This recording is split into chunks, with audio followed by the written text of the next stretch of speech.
ওমা খলাকতুল জিন্না ওয়াল ইনসা ইল্লা লিয়াবুদুন, আমি মানুষ আর জিন এই দুইটা জাতিকে সৃষ্টি করেছি শুধুমাত্র আমার গোলামি করার জন্য। আমরা মানুষ সম্পর্কে আমরা সবচেয়ে বেশি জানি, কিন্তু জিন সম্পর্কে জানি যে পৃথিবীতে জিন আছে, কিন্তু জিন সম্পর্কে বিস্তারিত আপনারা তেমন কিছু জানেন না। আজকে তাই নতুন আকর্ষণীয় একটি ওয়াজ আপনাদের মাঝে উপহার দিব। জিন সম্পর্কে আজকে বিস্তারিত আলোচনা হবে। কোরআন শরীফে আল্লাহ পাক সূরা জিন নামে একটা সূরা নাজিল করেছেন। কোরআন শরীফের ৭২ নম্বর সূরা জিন। এই সূরা জিন থেকে আজকে জিন কত প্রকার, জিনেরা কিসের তৈরি, জিনেরা কি খায়, জিনেরা কোথায় থাকে, মুসলমান জিনেরা কোথায় থাকে, হিন্দু কাফের বেঈমান জিনেরা কোথায় থাকে, মানুষকে কেন জিনে ধরে, মানুষকে জিনে ধরলে সেই জিনের হাত থেকে বাঁচার উপায় কি, আর জীবনে এমন দোয়া আছে যে পৃথিবীর সমস্ত জিন যদি সম্মিলিতভাবে আপনাকে আক্রমণ করার জন্য আসে, আপনার কিছুই করতে পারবে না। এই সব কোন জিনিস বাড়িতে থাকলে ওই বাড়ির সীমানায় কোনো জিন ঢুকতে পারবে না, প্রবেশ করতে পারবে না, মানুষের মধ্যেই কারা জিনের বীজে পয়দা, এই সমস্ত বিস্তারিত বিষয় নিয়ে আজকে আলোচনা করা হবে ইনশাআল্লাহ। লা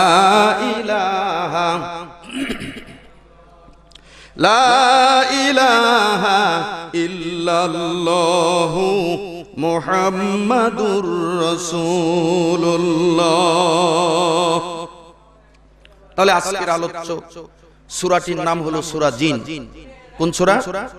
সূরা জিন। আমার সাথে সাথে সকলে একটু পড়ার চেষ্টা করুন। আউযু বিল্লাহি মিনাশ শাইতানির রাজীম। বিসমিল্লাহির রাহমানির রহিম। কুল উহিয়া ইলাইয়া আন্নাহু ইসতামা'a নাফারুম মিনাল জিন্নি ফাকালু ইন্না সামি'না কুরআনান আজাবা ইয়াহদি ইলার রুশদি ফাআমান্না বিহি ওয়ালান নুশরিকা বিরাব্বিনা আহাদা। আল্লাহু আকবার। আল্লাহ রাব্বুল আলামিন বলেন, হে নবী আপনি বলে দেন, কুল, হে নবী আপনি বলে দেন, উহিয়া ইলাইয়া, আমার নিকট ওহী নাজিল করা হয়েছে, আমার নিকটে ওহী নাজিল করা হয়েছে যে জিনদের মধ্য থেকে, পৃথিবীতে যত জিন আছে জিনদের মধ্য থেকে জিনদের একটা দল আমার নিকট থেকে কোরআন শ্রবণ করেছে, কোরআন তেলাওয়াত শুনেছে। অতঃপর তারা কোরআন শুনে বলেছে, আমরা বিস্ময়কর কোরআন শ্রবণ করেছি, আমরা এক বিস্ময়কর আশ্চর্যজনক কোরআন তেলাওয়াত শুনেছি, যেই কোরআন সৎ পথ প্রদর্শন করে, ফলে আমরা তাতে বিশ্বাস স্থাপন করেছি, আমরা তাতে বিশ্বাস স্থাপন করেছি, আমরা কখনো আমাদের রবের সাথে কাউকে শরীক করব না। আমরা কোরআনের প্রতি বিশ্বাস স্থাপন করেছি, ঈমান এনেছি, এবং আমরা অঙ্গীকার করেছি, ওয়াদাবদ্ধ হয়েছি যে আমরা জীবনে আর কোনোদিন আল্লাহর সাথে কাউকে শরীক করব না। ভাইরা আমার, বন্ধুরা আমার, তাহলে এই সূরা জিন কখন নাজিল হয়েছে, কোথায় নাজিল হয়েছে? আমার বন্ধুগণ, এই সূরাটা হলো কোরআন শরীফের ৭২ নম্বর সূরা। আমার ভাইরা, বিশ্ব নবীজির বয়স যখন ৪০ বছরে পদার্পণ করলো, ৪০ বছর যখন পরিপূর্ণ হয়ে গেল, বিশ্ব নবীর উপরে যখন নবুয়তের দায়িত্ব অর্পণ করা হলো, কোরআন নাজিল শুরু হয়ে গেল। কোরআন নাজিল হওয়া শুরুর আগ পর্যন্ত এই পৃথিবীর দুষ্ট জিনেরা এরা উপরে উঠতে উঠতে প্রথম আকাশ পর্যন্ত পৌঁছে যেত। প্রথম আকাশের সাথে কান লাগায় তারা বসে থাকতো। প্রথম আকাশে ফেরেশতাদের কাছে দুনিয়াবাসীর জন্য আল্লাহর পক্ষ থেকে কি কি নির্দেশ দেওয়া হয়, কি হুকুম জারি করা হয়, এইগুলো কান পেতে দুষ্ট জিনেরা শ্রবণ করত, শুনতো। শুনে এসে এই দুনিয়াতে যারা জ্যোতিষী আছে, এই দুনিয়াতে যারা গণক আছে, এই গণকদের কাছে দুষ্ট জিনেরা বলে দিত। তখন গণকেরা গণাপড়া করে বলতো, আগামী মাসে অমুক তারিখে বৃষ্টি হতে পারে, এবার খরা হবে, হেন হবে, তেন হবে। এইগুলো গণাপড়া করে তারা একটা সত্যের সঙ্গে আরো 10টা মিথ্যা বানায় বানায় তারা বলতো। এইভাবে গণকদের ছিল সেই সময় সমাজে অনেক গ্রহণযোগ্যতা। আমার বন্ধুগণ, এই জিনেরা প্রথম আকাশের সঙ্গে কান লাগায় লাগায় এগুলা চুরি করে শুনে এসে গণকদেরকে বলতো। কিন্তু যখন বিশ্ব নবীদের উপরে কোরআন নাজিল শুরু হয়ে গেল, কোরআনের আয়াতগুলো যখন নাজিল শুরু হয়ে গেল, এই জিনেরা চুরি করে কোরআনের আয়াত শুনে গণকদের কাছে যদি বলে দেয়, তাহলে বিশ্ব নবী যেই কথা বলবেন এই কথা যদি গণকেরাও বলে, তাহলে তো বিশ্ব নবীজির নবুয়তের আর মূল্য থাকলো না। জোরে বলেন ঠিক কিনা? এই জন্য আমার বন্ধুগণ, মহান আল্লাহ রাব্বুল আলামিন এই প্রথম আকাশে হাজার হাজার লক্ষ লক্ষ ফেরেশতাদেরকে নিয়োগ দিয়ে দিলেন। আমার বন্ধুগণ, চাকরি দিয়ে দিলেন, দায়িত্ব দিয়ে দিলেন, তোমরা পাহারা দিবে, খুব কড়াকড়ি ভাবে পাহারা দিবে, যেন পৃথিবীর কোনো দুষ্ট জিন প্রথম আকাশ পর্যন্ত পৌঁছতেই না পারে। আমার ভাইরা, ফেরেশতারা কড়াকড়ি ভাবে এই দায়িত্ব পালন শুরু করে দিল। জিনেরা যখনই উপরে উঠে প্রথম আকাশে উঠার চেষ্টা করে, তখন আল্লাহর সেই ফেরেশতারা জিনদেরকে লক্ষ্য করে অগ্নিস্ফুলিঙ্গ আগুন দিয়ে তাদেরকে ঢেল ছুঁড়ে মারে, তাদেরকে তাড়িয়ে দেয়। আমার বন্ধুগণ, পৃথিবীর কোন জিন আর আকাশে উঠতে পারে না। তখন তারা গণকের কাছে এসে সবাই ঐক্যবদ্ধভাবে গণকদের কাছে এসে বলল, ও আমাদের মনিব, ও আমাদের মালিক জ্যোতিষী ভাইরা, আমরা তো কোনো ক্রমেই কোনো চেষ্টা করি আর আকাশে পৌঁছতে পারছি না। ফেরেশতারা আমাদেরকে উপরে উঠতেই দেয় না, কারণটা কি? আমরা কোনোভাবে উপরে উঠতে পারি না। এবার গণকেরা বলল, জ্যোতিষীরা বলল, ও জিনেরা, অবশ্যই এর পিছনে গুরুত্বপূর্ণ কোনো একটা কারণ আছে, তাছাড়া এত নিরাপত্তা জোরদার করার কারণটা কি?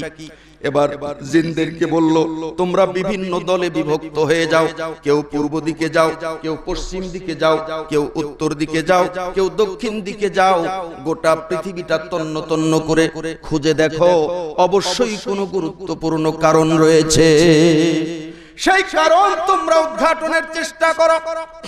আমার বন্ধুগণ, এবার জিনেরা বিভিন্ন দলে বিভক্ত হয়ে চতুর্দিকে তারা বের হয়েছে। কোন কারণে আমরা আকাশে উঠতে পারতেছি না, এমন কি কারণ ঘটে গেল? আমার বন্ধুগণ, যেই দলের জিনগুলো আমার ভাইরা মক্কার দিকে যেতেছিল, মক্কার দিকে যেই জিনেরা যেতেছিল, এই জিনেরা দেখলো আমার বিশ্বনবী মুহাম্মদুর রাসূলুল্লাহ সাল্লাল্লাহু আলাইহি ওয়াসাল্লাম একদল সাহাবীদেরকে নিয়ে উকাজের বাজারে যাচ্ছিলেন। আমার ভাইরা উকাজের বাজারে যাচ্ছিলেন, যেতে যেতে রাত হয়ে গেল। ওনারা তাবু গেড়ে সেখানে অবস্থান করেছিলেন। যখন ফজরের সময় হয়ে গেল, বিশ্বনবী মুহাম্মদুর রাসূলুল্লাহ সাল্লাল্লাহু আলাইহি ওয়াসাল্লাম সাহাবীদেরকে নিয়ে সেখানে ফজরের নামাজ জামাতে আদায় করতেছিলেন। ফজরের নামাজ জামাতের সাথে আদায় করছিলেন। আর সেই ফজরের নামাজে বিশ্বনবী মুহাম্মদুর রাসূলুল্লাহ সাল্লাল্লাহু আলাইহি ওয়াসাল্লাম সূরা আর রহমান তেলাওয়াত করতেছিলেন। কোন সূরা? সূরা আর রহমান তেলাওয়াত করতেছিলেন, জিনেরা তখন আশ্চর্য হয়ে সেখানে থেমে গেল। কি ব্যাপার, এখানে কিছু সংখ্যক লোক দেখা যাচ্ছে, আর এই লোকটার মুখ থেকে আমরা কেমন যেন নতুন নতুন কথা শুনতেছি, ভালো করে শুনতে হবে। সমস্ত জিনগুলো সেই দিন সেখানে একটা বৃক্ষ ছিল, একটা গাছ ছিল, সেই গাছের উপরে নাখলা, ওই জায়গাটার নাম ছিল কি নাখলা। নাখলা নামক স্থানে বিশ্বনবীজি সাহাবীদেরকে নিয়ে ফজরের নামাজ পড়তেছিলেন, আর ওই জিনেরা সেখানে একটা গাছের উপরে ভর করলো। গাছের উপরে তারা অবস্থান নিয়ে বিশ্বনবীজির 2 রাকাত নামাজ, এবং এই নামাজের মধ্যে বিশ্বনবীজি যেই কোরআনের সূরাগুলো তেলাওয়াত করেছেন, আমার ভাইয়েরা, তারা গভীর মনোযোগের সাথে কোরআন তেলাওয়াত শুনলো। এই কোরআন তেলাওয়াত শুনে তারা বুঝে ফেললো যে এইটাই কারণ। এই সব কথাগুলো তো আমরা জীবনে কোনোদিন শুনি নাই। বহুদিন আগে, বহুদিন পর্যন্ত আমরা এই আকাশে গমন করেছি, আকাশ থেকে চুরি করে করে অনেক কথা শুনেছি, কিন্তু এমন ধরনের কোনো কথা তো আমরা শুনতে পাই নাই। এটাই কারণ। অবশ্যই এই লোকটার প্রতি, এই নবীর প্রতি আল্লাহ রাব্বুল আলামিন এই কোরআন নাজিল করছেন, এই কোরআনের কথাগুলো চুরি করে যাতে কেউ লিক আউট করতে না পারে। যেমন আমাদের দেশে প্রতি বছরই প্রশ্নপত্র ফাঁস হয়ে যাচ্ছে, জোরে বলেন ঠিক কিনা? এইবারও ফাঁস হয়েছে কিনা? প্রশ্নপত্র ফাঁস হয়ে গেলে কি আর প্রশ্নের মূল্য থাকে? আমার ভাইরা, এই কোরআনের দামি কথাগুলো, যেই কোরআনের মধ্যে কোনো সন্দেহ নাই, কোনো ভুল নাই, কোনো ত্রুটি নাই, এই কোরআনের কথাগুলো যেন একই রকম থাকে, কোনো পরিবর্তন কেউ করতে না পারে। এই জন্যই আল্লাহ রাব্বুল আলামিন এত কঠোর নিরাপত্তার ব্যবস্থা আকাশে করে রেখেছেন। জিনেরা বুঝতে পারলো এবং কোরআনের সূরা আর রহমানের তেলাওয়াত শুনে জিনেরা বুঝে ফেললো অবশ্যই এই কোরআনের কথা সত্য কথা, অবশ্যই যার উপরে কোরআন নাজিল হয়েছে উনি আল্লাহর নবী।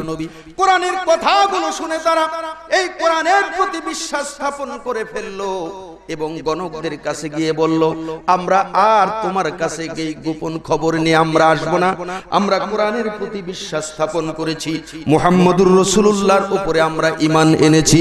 জোরে বলেন মারহাবা। আমার বন্ধুগণ, বিশ্ব নবী তো জানে না, বিশ্ব নবী তো জিনদেরকে দেখেন নাই। জিনেরা এখানে দাঁড়িয়ে থেকে গাছের উপরে বসে বসে তারা কোরআন তেলাওয়াত শুনেছে, এই খবরটা তো নবী জানে না। আমার বন্ধুগণ, তাই বিশ্ব নবীকে এই সুসংবাদটা সূরা জিন নাজিল করে আল্লাহ রাব্বুল আলামিন জানায় দিলেন, মানুষের কাছে আপনি ইসলামের দাওয়াত নিয়ে যাচ্ছেন, মানুষ আপনাকে গালিগালাজ করছে, পাথর মারছে, কিন্তু আপনি শুনলে খুশি হবেন, আপনার হৃদয় ঠান্ডা হয়ে যাবে যে একদল জিন আপনার মুখে কোরআন তেলাওয়াত শুনে ইসলাম কবুল করে মুসলমান হয়ে গেছে। সুবহানাল্লাহ। একদিন মাত্র ফজরের নামাজে সূরা আর রহমান তেলাওয়াত শুনে জিনেরা মুসলমান হয়ে গেল। তারা ওয়াদা করলো, আমরা আর জীবনে আল্লাহর সাথে কাউকে শরীক করব না, আমরা খাঁটি মুসলমান হয়ে গেলাম। আর আমরা জন্মের পর থেকে এত কোরআন শুনছি, কিন্তু আজ পর্যন্ত আমরা খাঁটি মুসলমান হতে পারলাম না। আমার ভাইরা, তাহলে এই সূরাটা কোন ঘটনাকে কেন্দ্র করে নাজিল হয়েছে এটা আমরা শুনলাম।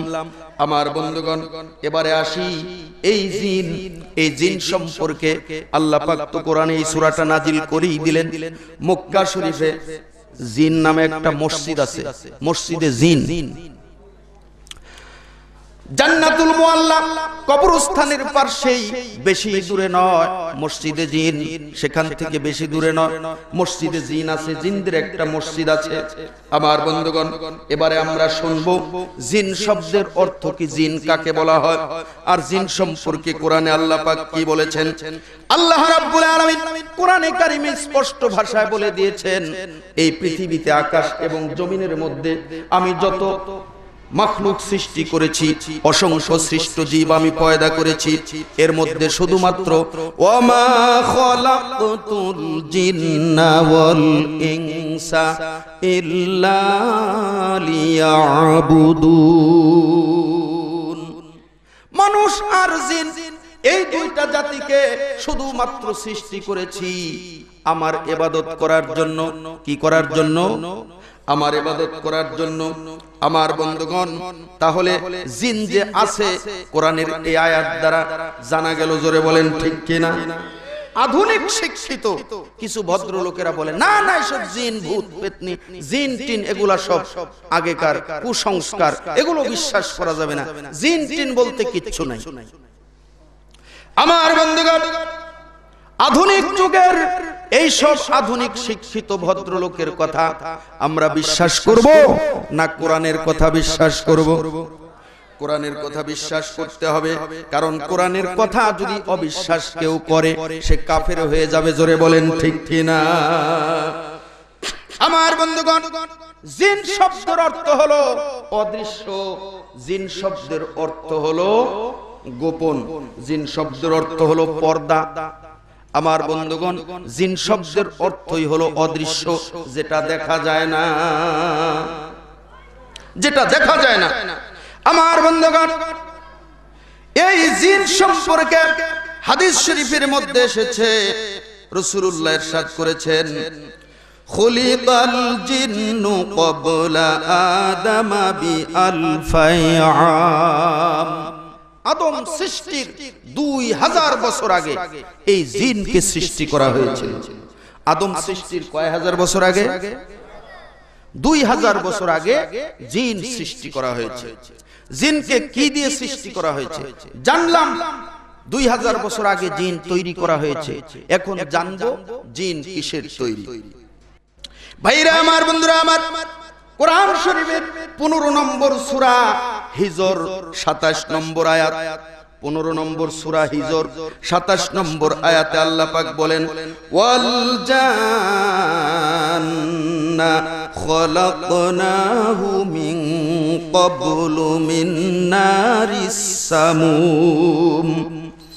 আমি আদমের আগে জিনকে সৃষ্টি করেছি আগুনের শিখা থেকে, দাউ দাউ করে জ্বলন্ত আগুনের শিখা থেকে আমি জিনকে তৈরি করেছি।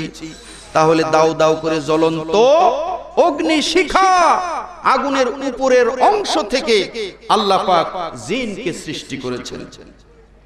ভাইরা আমার, বন্ধুরা আমার, এছাড়াও কোরআন শরীফের 55 নম্বর সূরা আর রহমান, কত নম্বর সূরা? 55 নম্বর সূরা আর রহমান 15 নম্বর আয়াতে আল্লাহ রাব্বুল আলামিন বলেন, ওয়া খালাকাল জান্না মিন মারিজিম মিন নার। জিন জাতিকে সৃষ্টি করা হয়েছে বিশুদ্ধ ধোঁয়াবিহীন আগুনের শিখা থেকে। ধোঁয়াবিহীন, যেই আগুনের ধোঁয়া হয় না, এই ধোঁয়াবিহীন ঝকঝকে স্বচ্ছ পরিষ্কার দাও দাও করে জ্বলন্ত আগুনের শিখা থেকে আমি জিন সৃষ্টি করেছি। ভাইরা আমার, বন্ধুরা আমার, এছাড়া কোরআন শরীফের 7 নম্বর সূরা 12 নম্বর আয়াত, আমার বন্ধুগণ, 7 নম্বর সূরা আরাফ। কোন সূরা? 7 নম্বর সূরা আরাফ 12 নম্বর আয়াতের শেষের অংশে আল্লাহ পাক বলেছেন, খলাকতানি মিন নারি ওয়া খলাকতাহু মিন তিন। আল্লাহ পাক যখন আদম আলাইহিস সালাতু ওয়াস সালামকে সৃষ্টি করলেন, সৃষ্টি করার পর সমস্ত ফেরেশতাদেরকে হুকুম দিলেন যে তোমরা সকলে আদমকে সেজদা করো। সকলেই সেদিন সেজদা করেছিল, শুধুমাত্র সেজদা করে নাই কে? আজাজিল। তখনও ইবলিস হয় নাই, তার নাম ছিল আজাজিল। শুধুমাত্র আজাজিল আদম আলাইহিস সালামকে সেজদা করে নাই। আল্লাহ রাব্বুল আলামিন এই আজাজিলকে যখন জিজ্ঞাসা করেছিলেন, হে আজাজিল, তুমি কেন আদমকে সেজদা করলে না? মা মানাআকা, তোমাকে কে নিষেধ করেছে, কে বাধা দিয়েছে, কেন তুমি আমার হুকুম অমান্য করে সেজদা করলে না? তখন সেই মুহূর্তে এই ইবলিস শয়তান, এই আজাজিল আল্লাহর সামনে দাঁড়িয়ে যেটা বলেছিল, জবাব দিয়েছিল, খলাকতানি মিন নারি ওয়া খলাকতাহু মিন তিন। হে আল্লাহ, আপনি আমাকে আগুন দিয়ে সৃষ্টি করেছেন, আর জিন আর আদমকে সৃষ্টি করেছেন মাটি থেকে। কি থেকে? মাটি থেকে। আমাকে সৃষ্টি করেছেন আগুন দিয়ে, আর আদমকে সৃষ্টি করেছেন মাটি দিয়ে। অতএব মাটির তৈরি আদমের কাছে আমি আগুনের তৈরি জিন হয়ে মাথা নত করতে পারি না।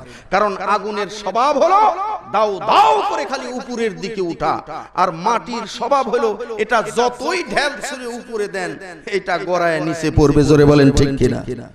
ইবলিস শয়তান আল্লাহর কাছে এই যুক্তি দেখাইছে।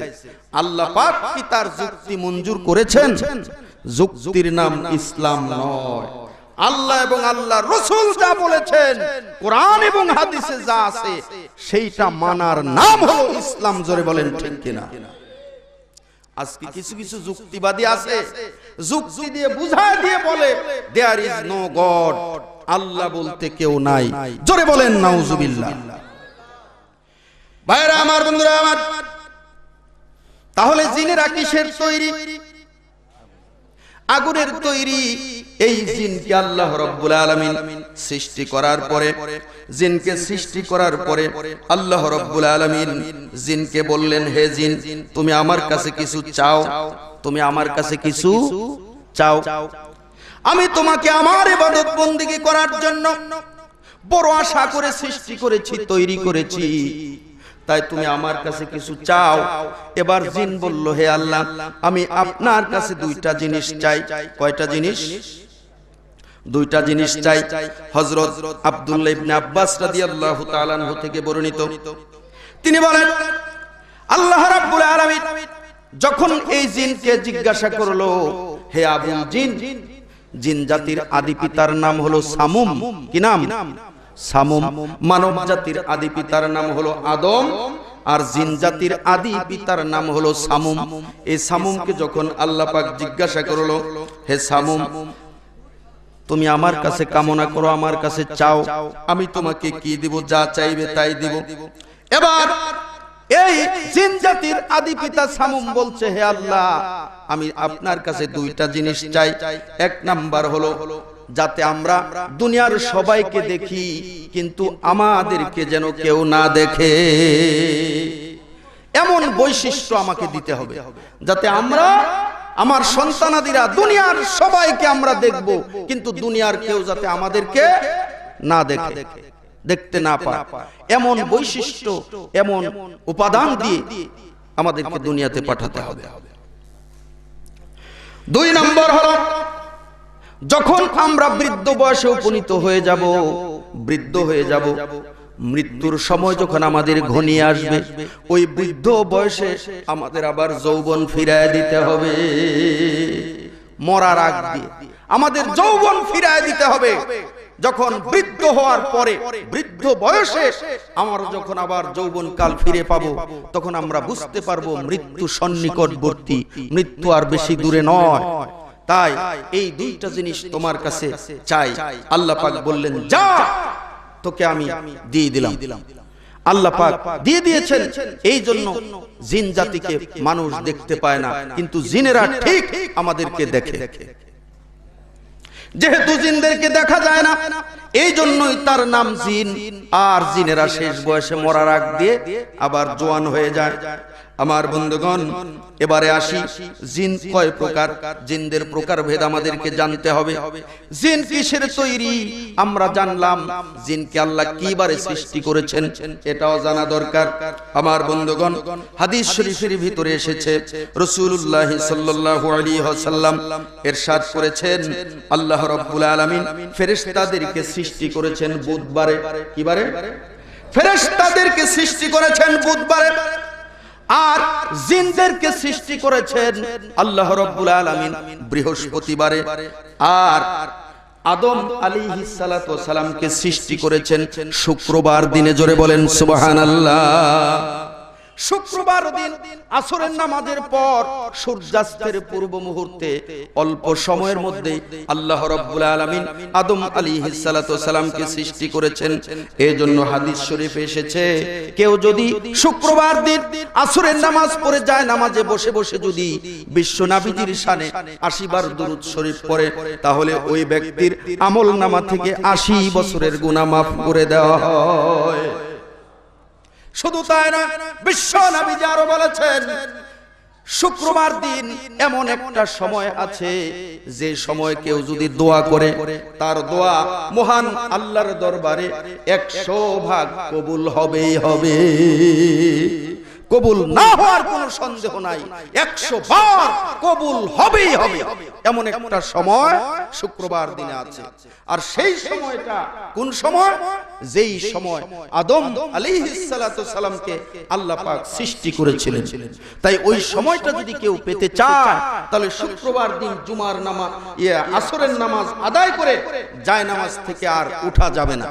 আসরের নামাজ পড়ে জায়নামাজে বসে বসে আপনার চাওয়া পাওয়ার কি আছে আপনি আল্লাহর কাছে বলতে থাকবেন। অবশ্যই অবশ্যই আপনার দোয়া কবুল হবেই হবে, আপনার সেই কাজ হবেই হবে, এতে কোনো সন্দেহ নাই। তাহলে আমরা জানলাম আদম সৃষ্টি করা হয়েছে শুক্রবারে, ফেরেশতা সৃষ্টি করা হয়েছে কি বারে? বুধবারে। আর জিন জাতিকে সৃষ্টি করা হয়েছে বৃহস্পতিবারে।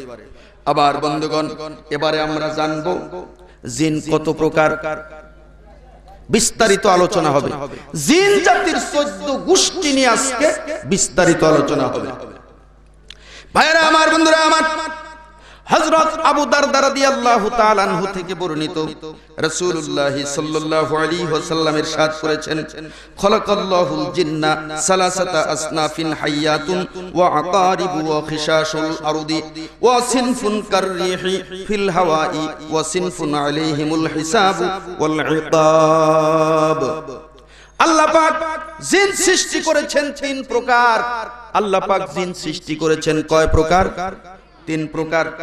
এক প্রকার জিন হলো সাপ, বিচ্ছু, কুকুর, জমিনের বিভিন্ন পোকামাকড়, এইগুলো হলো এক প্রকার জিন। সাপ, কুকুর, বিচ্ছু এবং জমিনের বিভিন্ন ধরনের কীট পতঙ্গ, পোকামাকড়, এইগুলো এক প্রকার জিন। আর দ্বিতীয় প্রকার জিন হলো এরা শূন্যে হাওয়ার মতো উড়ে বেড়ায়, বাতাসের সাথে এরা মিশে চলাফেরা করে, এদেরকে দেখা যায় না আমার বন্ধুগণ। আর 3 নম্বর জিন হলো এরা যে কোনো সময় যে কোনো রূপ ধারণ করতে পারে, যে কোনো সময় যে কোনো রূপ ধরতে পারে। হাসরের ময়দানে এদের জবাবদিহিতা করতে হবে, এদের হিসাব নিকাশ হবে, বিচার আচার হবে।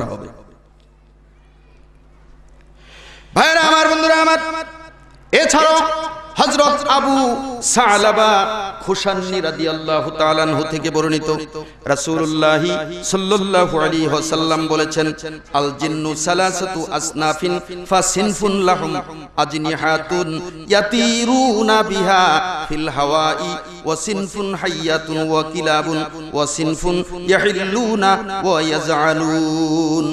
জিনেরা 3 প্রকার। এক প্রকার জিন এরা হাওয়ায় উড়ে বেড়ায়, বাতাসের সঙ্গে মিশে উড়ে বেড়ায়। এছাড়াও সাপ এবং কুকুর এরা এক প্রকার জিন। আরেক প্রকার জিন এরা যে কোনো সময় যে কোনো রূপ ধারণ করতে পারে। এই 2টা হাদিস থেকে জানা গেল জিন 3 প্রকার। কয় প্রকার? ভাইরা আমার, বন্ধুরা আমার, এই 3 প্রকার জিন সম্পর্কে এখন বিস্তারিত আলোচনা হবে আমার বন্ধুগণ। তারপরে জিনেরা কি খায়, কোথায় বসবাস করে, তারপরে মানুষকে কেন জিনে ধরে, জিনে যাতে না ধরে সেই আমল কি, দোয়া কি, সবকিছু আজকে আলোচনা করা হবে ইনশাআল্লাহ আমার ভাইরা। তাহলে জানা গেল রাসূলুল্লাহ বলেছেন সাপ এক প্রকার জিন, সাপ এক প্রকার জিন। রাসূলুল্লাহ হাদিস শরীফে বলেছেন যে একটা জিন উমরা পালন করছে। হযরত আবু আজ জুবাইর রাদিয়াল্লাহু রাহমাতুল্লাহ আলাইহি বলেছেন, আমরা আব্দুল্লাহ ইবনে সাফওয়ান রাদিয়াল্লাহু তাআলা আনহুর সাথে কাবা ঘরের কাছেই বসেছিলাম। সাফওয়ান রাদিয়াল্লাহু তাআলা আনহুর সাথে কাবা ঘরের পাশেই বসেছিলাম। এমন সময় দেখলাম একটা বিশাল বড় সাপ শা শা করে চলে আসলো, এসে কাবা ঘরের চারিদিকে ঘুরে ঘুরে 7টা পাক দিল। 7বার কাবা ঘর তাওয়াফ করলো। কাবা ঘর যখন 7বার তাওয়াফ করা হয়ে গেল, তারপরে মাকামে ইব্রাহিমের কাছে গিয়ে ওই সাপ আল্লাহকে সেজদা দিল, আমরা দেখতে পেলাম। এবার হযরত মুহাম্মদুর রাসূলুল্লাহ সাল্লাল্লাহু আলাইহি ওয়াসাল্লামের সাহাবী হযরত আব্দুল্লাহ বিন সাফওয়ান রাদিয়াল্লাহু তাআলা আনহু এই উমরা পালনকারী সাপকে ডাক দিয়ে বলল, ও উমরা পালনকারী সাপ, আমি বুঝতে পেরেছি তোমার উমরা কমপ্লিট হয়ে গেছে। তুমি একবার দুইবার নয় 7বার কাবা তাওয়াফ 7বার কাবা তাওয়াফ করেছো, মাকামে ইব্রাহিমে তুমি নামাজ আদায় করেছো, তোমার উমরা কমপ্লিট হয়ে গেছে। অতএব আর দেরি করো না, তুমি অতি তাড়াতাড়ি এখান থেকে চলে যাও, তাছাড়া মানুষের নজরে পড়লে তোমাকে হত্যা করে ফেলতে পারে।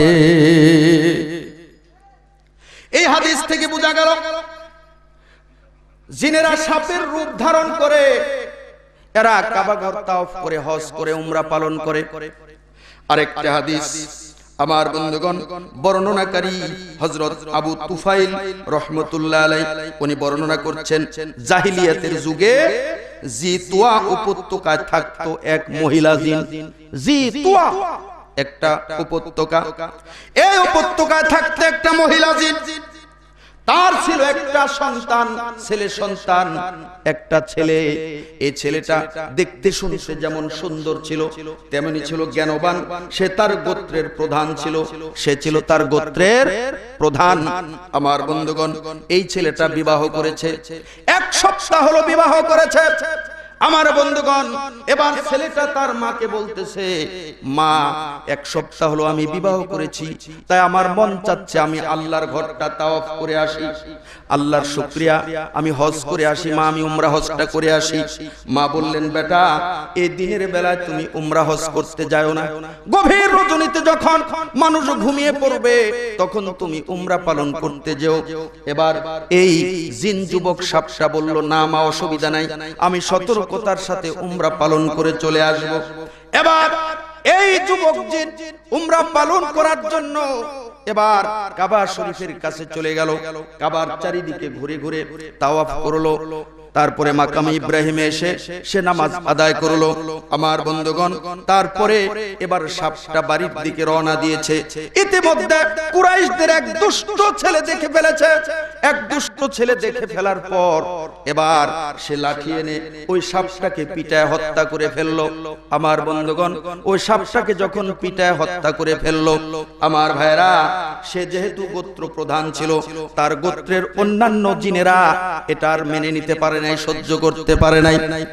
হাদিস সাক্ষী আমার বন্ধুগণ, এই যুবকটাকে রাতের বেলা যখন রাত হয়ে গেল, ওই জিনের যুবক জিনের আত্মীয় স্বজনেরা, ওই গোত্রের অন্যান্য জিনেরা এই যুবকটাকে গলা টিপে হত্যা করলো। শুধু তাই নয়, ওই গোত্রের ৭০ জন মানুষকে এই জিনেরা হত্যা করেছিল এক রাতে। এক রাতে ৭০ জন মানুষকে হত্যা করেছে এই গোত্র প্রধান এই যুবক জিনকে পিটিয়ে হত্যা করার জন্য। আমার বন্ধুগণ, এছাড়াও আরো আছে। আবু দাউদ শরীফের হাদিস, ডকুমেন্ট ছাড়া কোনো ওয়াজ আমি করি না, এটা কোনো কিচ্ছা কাহিনী বলছি না, কোরআন এবং হাদিস থেকে সহি কথা বলছি। আবু দাউদ শরীফ খুলে দেখবেন, আবু দাউদ শরীফের ভিতরে আসছে যখন খন্দকের যুদ্ধ শুরু হয়েছে, খন্দক খনন করা হচ্ছিল। খন্দকের যুদ্ধের জন্য মদিনার চারিদিকে যখন পরীক্ষা খননের কাজ চলছিল, আল্লাহর রাসূল 10 জন করে সাহাবীদেরকে কাজ ভাগ ভাগ করে দিয়েছেন। তোমরা 10 জন এইটুকু খনন করবে, তোমরা 10 জন এইটুকু খনন করবে। এমনি ভাবে 10 জন করে ভাগ করে দিলেন। তার মধ্যে বিশ্বনবীর একজন সাহাবী ছিল, নতুন বিবাহ করেছে। এই যুবকটাকে রাসূলুল্লাহ বলেছিলেন, তুমি প্রতিদিন, যেহেতু তোমার বাড়িতে নতুন স্ত্রী আছে, প্রতিদিন দুপুরে তুমি বাড়িতে যাবে, তোমাকে আমি অনুমতি দিলাম। প্রতিদিন দুপুরে এই যুবক সাহাবী তার স্ত্রীর সঙ্গে দেখা করার জন্য বাড়িতে যায়। কিন্তু আজকে যখন বাড়িতে যাচ্ছে রাসূল তাকে বললেন, হে আমার প্রাণপ্রিয় সাহাবী, তুমি খালি হাতে বাড়িতে যাও না, তুমি একটা বল্লম হাতে করে নিয়ে যাও। এবার বল্লম হাতে করে নিয়ে এই যুবক সাহাবী বাড়ির দিকে যাচ্ছে। তার বাড়িটা খন্দক থেকে বেশি দূরে ছিল না আমার ভাইরা। এবার এই যুবক বাড়ির কাছাকাছি যখন পৌঁছে গেল, তখন লক্ষ্য করলো তার নতুন বউ বাড়ির বাহির গেটে এসে দাঁড়িয়ে আছে। তার ভিতরে ক্ষোভ হলো, আমি একজন নবীর সাহাবী আর আমার স্ত্রী বাড়ির বাহির গেটে এসে দাঁড়িয়ে আছে, এটা কেমন কথা? খাস পর্দার বরখেলাপ। সাহাবী বলতেছে, আমার ভিতরে এমন রাগ সৃষ্টি হলো, মনে হলো যেন বল্লম দিয়ে আমার স্ত্রীকে আঘাত করি। কিন্তু আমার স্ত্রী আমার রাগ বুঝতে পেরেছে, তাই আমার স্ত্রী বলতেছে, স্বামী হে, আমার শরীরে আঘাত করার আগে আপনি বাড়ির ভিতরে চলুন। বাড়ির ভিতরে ঘরে প্রবেশ করলে আপনি বুঝতে পারবেন কোন কারণে আমি বাড়ির বাহির গেটে এসে দাঁড়িয়ে আছি। এই যুবক সাহাবী বাড়ির ভিতরে প্রবেশ করলো, ঘরের দরজায় দাঁড়ায় দেখে খাটের উপরে একটা বিশাল বড় বিষাক্ত সাপ পেঁচায় বসে আছে। যেই খাটের উপরে তার স্ত্রী শুয়ে থাকে, সেই স্ত্রীকে নিয়ে ঘুমায়, সেই খাটের উপরে একটা বিষাক্ত সাপ পেঁচায় বসে আছে। বিছানার উপরে যদি বড় বিষাক্ত সাপ থাকে, ওই বিছানায় কি বউ থাকবে? কোনো পুরুষ থাকবে নাকি? আমার বন্ধুগণ, এবার বিশ্ব নবীজির এই সাহাবী এই সাপটাকে বল্লম দিয়ে আঘাত করলো। বল্লম দিয়ে আঘাত করার সঙ্গে সঙ্গে সাপটা দুর্বল হয়ে গেল। বল্লমের সঙ্গে জড়ায়ে সাপটা বাহিরে নিয়ে আসলো, উঠানে নিয়ে আসলো, আর চারিদিকে শোরগোল পড়ে গেল। সাপ সাপ। ওই খন্দকের যুদ্ধের অন্যান্য সাহাবীরাও শোরগোল শুনে তারাও ছুটে আসলো। সাহাবীরা বলতেছে, ইয়া রাসূলুল্লাহ, ইয়া হাবিবাল্লাহ, এই সাপটাকে বাইরে আনার পর সাপটাও মারা গেল এবং আমাদের ভাই ওই সাহাবীও মারা গেল। আমরা দেখলাম না এই সাপ আমাদের ভাইকে কামড় দিতেও দেখলাম না, দংশন করতেও দেখলাম না, তার শরীরের কোথাও কামড়ের দাগ নাই, কিন্তু আমাদের ভাই কেন মারা গেল? কারণটা কি? সাপও মারা গেল, ওই যুবক সাহাবীও মারা গেল, একই সঙ্গে মারা গেল। এক মুহূর্ত কম বেশি না। সাহাবীরা দৌড়ায় গিয়ে রাসূলের কাছে কান্নায় ভেঙে পড়ল, ইয়া রাসূলুল্লাহ, ইয়া হাবিবাল্লাহ, আমাদের ভাইয়ের জন্য দোয়া করুন, আল্লাহ যেন আমাদের ভাইকে জিন্দা করে দেয়। বিশ্বনবীজি বললেন, এটা তো হতে পারে না। সাহাবীরা বলল, তাহলে কেন এমনটি হলো? তাকে তো সাপে দংশন করা আমরা দেখতে পাই নাই। রাসূলুল্লাহ বললেন, হে আমার সাহাবীরা, তাহলে তোমরা জেনে রাখো, তোমাদের কারো বাড়িতে যদি কারো ঘরের মধ্যে যদি সাপ বের হয়, তাহলে 3 বার সিগন্যাল দিবে। কয়বার? 3 বার সিগন্যাল দিবে। 3 বার সিগন্যাল দেওয়ার পরে যদি ওই সাপটা ঘর থেকে বেরিয়ে চলে যায়, তাহলে ওই সাপকে হত্যা করবে না। আর যদি 3 বার সিগন্যাল দেওয়ার পরেও ওই সাপ তোমার ঘর থেকে বের না হয়, তাহলে তুমি তাকে হত্যা করবে। কারণ জেনে রাখো, তোমাদের ভাই জিনেরাও সাপের রূপ ধরে চলাফেরা করে। তোমাদের ভাই জিনেরা সাপের রূপ ধরে চলাফেরা করে। তাই তোমাদের কারো ঘরে যদি সাপ বের হয়, দেখা মাত্রই তাকে পিটায় হত্যা করো না। তোমাদের ভাই আমার সাহাবী আজকে যে সাপকে হত্যা করেছে, এটা হলো একটা জিন সাপ। এটা একটা জিন সাপ। তাকে হত্যা করার কারণে তার বংশধরেরা, অন্যান্য জিনেরা গলা টিপে তোমাদের ভাইকে হত্যা করে ফেলেছে। এই জন্য ঘরে সাপ বের হলে কমপক্ষে 3 বার বলতে হবে, সাপ তুই চলে যা। তুই যদি জিন হোস চলে যা, আর সাপ হইলে থাক। জিন হইলে চলে যা, সাপ হইলে থাক। যদি এত কিছু বলতে না পারেন, তাহলে সাপ সাপ সাপ 3 বার বলবেন। 3 বার সাপ বলার পরে যদি সাপটা চলে যায় আপন ইচ্ছায়, তাকে আর মারা যাবে না, তাকে মারা যাবে না। আর যদি 3 বার বলার পরে ওই সাপ না যায়, তাহলে বুঝবেন এটা জিন সাপ নয়, এটা দুনিয়ার সাধারণ সাপ। তখন তাকে পিটিয়ে হত্যা করেন, জায়েজ। আবু দাউদ শরীফের হাদিস। ভাইরা আমার, বন্ধুরা আমার, তাহলে এই কয়েকটি ঘটনা থেকে আমরা জানলাম সাপ এক প্রকার জিন, সাপ এক প্রকার জিন। এই জন্য সাপ দেখলেই মারা যাবে না বাবা। অনেক সময় দেখা যায় বিরাট বড় বড় অজগর সাপ, বিরাট বড় বড় বিষাক্ত সাপ, লাঠি আনতে আনতে নাই হয়ে যায়, কোথায় গেল আর খুঁজেই পাওয়া যায় না। কুকুর এক প্রকার জিন। বিশ্ব নবীজি বলেছেন এই কুকুর হলো দুর্বল শ্রেণীর জিন। কুকুর হলো দুর্বল শ্রেণীর জিন। তোমরা যখন খাবার খেতে বসো, যদি তোমাদের সামনে কোনো কুকুর থাকে তাহলে তাকে খেতে দাও, নতুবা তাকে তাড়িয়ে দাও। কারণ তোমার খাদ্য খাওয়ার সময় কুকুর যদি তোমার খাদ্যে কুদৃষ্টি দেয়, খারাপ নজর দেয়, তাহলে এই খাদ্য খাওয়ার দ্বারা তোমার পেটের এমন জটিল রোগ হবে যার চিকিৎসা করা তোমার জন্য কঠিন হয়ে যাবে। কুকুর এক প্রকার জিন। তাই রাসূল বলেছেন তুমি খেতে বসলে ওই সময় যদি কুকুর সামনে থাকে তাকে অল্প হলেও একটু খেতে দাও, তাছাড়া তাকে তাড়িয়ে দাও, তার কুদৃষ্টি যেন তোমার খাদ্যে না লাগে। তার কুদৃষ্টি যদি তোমার খাদ্যে লাগে আর সেই খাদ্য যদি তুমি খাও, তোমার পেটে এমন জটিল রোগ হবে যে এটার চিকিৎসা করা কঠিন হবে, তোমার সুস্থতা কঠিন হবে। আছে না এমন রোগ? পেট ব্যথা, হুজুর খালি পেট ব্যথা করে। কত ডাক্তার দেখাইলাম, আল্ট্রাসাউন্ড করলে কিছুই ধরা পড়ে না, আল্ট্রাসোনোগ্রাফি করলে কিছুই ধরা পড়ে না, এন্ডোস্কোপি করলাম কিছুই ধরা পড়ে না। ডাক্তার খালি বলে জান ভালো হয়ে যাবে, জান ভালো হয়ে যাবে। নাটোর গেলাম, রাজশাহী গেলাম, ঢাকা গেলাম, মাদ্রাজ গেলাম, কাজ হয় না। এখন পানি পড়া খাই, এটা খাই, সেটা খাই। তাহলে কুকুর এক প্রকার জিন। এদের কুদৃষ্টি থেকে আমরা যদি বাঁচতে চাই তাহলে এদের সামনে খাওয়া যাবে না। যদি খান তাহলে কিছু দিয়ে দিন, যদি কুদৃষ্টি লেগে যায় লক্ষ লক্ষ টাকা নেমে যাবে, রোগ সহজে সারবে না। তাহলে সামনের দিকে চলে যাই, তাহলে এক নাম্বার জিন হলো সাপ, কুকুর, এগুলা আমার ভাইয়েরা।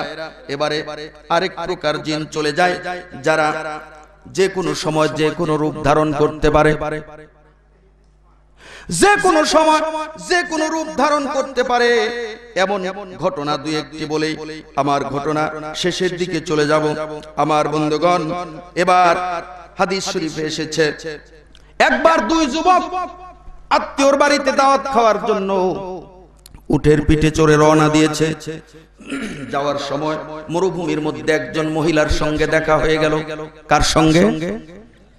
একজন মহিলার সঙ্গে দেখা হয়ে গেল। এই মহিলা বলতেছে, ও যুবকেরা তোমরা কোথায় যাও?